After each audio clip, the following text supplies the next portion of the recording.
ಸ್ನೇಹಿತರೆ, ಇವತ್ತು ರಕ್ಷಿತಾ ಶೆಟ್ಟಿ ಅವರು ಸೈಲೆಂಟ್ ಆಗಿ ಗಿಲ್ಲಿ ನಟನಿಗೆ ವಾರ್ನಿಂಗನ್ನು ಕೊಟ್ಟಿದ್ದಾರೆ. ಯಾವ ವಿಚಾರಕ್ಕೆ ಏನಾಯಿತು, ಸೊ ನಡೆದಿದ್ದಾದರೂ ಏನು, ಎಲ್ಲ ಸಂಪೂರ್ಣ ಮಾಹಿತಿಯನ್ನು ನೋಡ್ಕೊಂಬರೋಣ.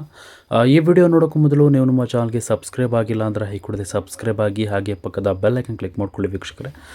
ಸ್ನೇಹಿತರೆ, ಬಿಗ್ ಬಾಸ್ ಮನೆಯಲ್ಲಿ ಗಿಲ್ಲಿ ನಟ ಭಾಳ ಸಖತ್ತಾಗಿ ವಿನ್ನರ್ ಆಗಿದ್ದಾರೆ. ರಕ್ಷಿತಾ ಶೆಟ್ಟಿ ರನ್ನರ್ ಅಪ್ ಅನ್ನು ಪಡೆದುಕೊಂಡಿದ್ದಾರೆ.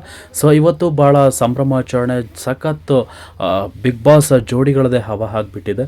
ಸೊ ಬಿಗ್ ಬಾಸ್ ಸ್ಪರ್ಧಿಗಳೆಲ್ಲರೂ ಕೂಡ ಒಂದು ಗೋಲ್ಡ್ ಪ್ಯಾಲೇಸ್ ಆದಂತಹ ಶ್ರೀ ಸಾಯಿ ಗೋಲ್ಡ್ ಪ್ಯಾಲೇಸ್ನ ಒಂದು ಉದ್ಘಾಟನೆ ಸಮಾರಂಭಕ್ಕೆ ಹೋಗಿರ್ತಾರೆ.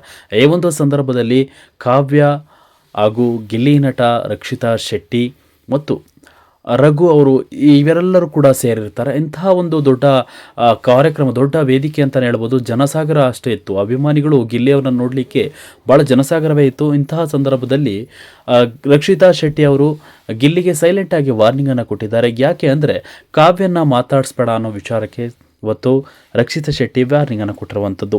ಯಾಕೆ ಅಂದರೆ ಬಿಗ್ ಬಾಸ್ ಮನೆಯಲ್ಲಿದ್ದಂತಹ ಕಾವ್ಯ ಮತ್ತು ಗಿಲ್ಲಿಯ ಜೋಡಿ ಕಂಡ್ರೆ ರಕ್ಷಿತಾ ಶೆಟ್ಟಿಗೆ ಸ್ವಲ್ಪ ಇಷ್ಟ ಇರ್ತಾ ಇರಲಿಲ್ಲ. ಸೊ ಅವರಿಬ್ಬರು ದೂರ ಆಗಲಿ ಅಂತ ಕೆಲವೊಂದಿಷ್ಟು ಸಣ್ಣ ಪುಟ್ಟ ವಿಚಾರಕ್ಕೂ ಕೂಡ ಗಲಾಟೆಯನ್ನು ಮಾಡ್ತಾ ಇದ್ರು. ಇಂತಹ ಸಂದರ್ಭದಲ್ಲಿ ಗಿಲ್ಲಿ ಮತ್ತು ರಕ್ಷಿತಾ ಶೆಟ್ಟಿ ಅವರು ಭಾಳ ಕ್ಲೋಸಾಗೇ ಇದ್ದರು. ಆದರೆ ಕಾವ್ಯ ಜೊತೆ ಸೇರಿದರೆ ರಕ್ಷಿತಾ ಶೆಟ್ಟಿ ಭಾಳ ಕಿಡಿಕಾರ್ತಾ ಇದ್ರು, ಭಾಳ ಬೇಸರವನ್ನು ವ್ಯಕ್ತಪಡಿಸ್ತಾ ಇದ್ರು. ಕೂರುವಂಥ ಜಾಗದಲ್ಲಿ ಬಿನ್ ಬ್ಯಾಗನ್ನು ತೆಗೆದು ಬೇರೆ ಕಡೆ ಇಡ್ತಾ ಇದ್ರು.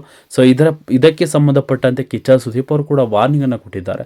ಇವತ್ತು ಶ್ರೀ ಸಾಯಿ ಗೋಲ್ಡ್ ಪ್ಯಾಲೇಸ್ನ ಮಾಲೀಕರಾದಂತಹ ಶರವಣ ಅವರು ಗಿಲ್ಲಿ ನಟ ಮತ್ತು ಬಿಗ್ ಬಾಸ್ ತಂಡದ ಒಂದು 4-5 ಜನ ಸ್ಪರ್ಧಿಗಳನ್ನು ಕರೆದಿರ್ತಾರೆ ಉದ್ಘಾಟನೆಗೆ. ಈ ಸಂದರ್ಭದಲ್ಲಿ ರಕ್ಷಿತಾ ಶೆಟ್ಟಿ ಅವರು, ಕಾವ್ಯ ಅವರು ಇರ್ತಾರೆ. ಈ ಸಂದರ್ಭದಲ್ಲಿ ಗಿಲ್ಲಿಗೆ ರಕ್ಷಿತಾ ಶೆಟ್ಟಿ ಅವರು ಸೈಲೆಂಟಾಗಿ ವಾರ್ನಿಂಗನ್ನು ಕೊಟ್ಟಿದ್ದಾರೆ, ಕಾವ್ಯನ ಮಾತನಾಡಿಸ್ಬೇಡ ಅಂತ. ಸೊ ನೋಡಿದ್ರಲ್ಲ ವೀಕ್ಷಕರೇ, ಇಂತಹ ಒಂದು ವಿಚಾರದ ಬಗ್ಗೆ ಕಾವ್ಯ ಅವರು ಬೇಸರವನ್ನು ಹೊರಹಾಕಿದ್ದಾರೆ. ಸೊ ಇದರ ಬಗ್ಗೆ ನಿಮ್ಮ ಅನಿಸಿಕೆಗಳನ್ನು ತಿಳಿಸಿ ಅಂತ ಹೇಳ್ತಾ ಈ ವಿಡಿಯೋನ ಮುಗಿಸ್ತಾ ಇದ್ದೀನಿ ವೀಕ್ಷಕರು. Thank you.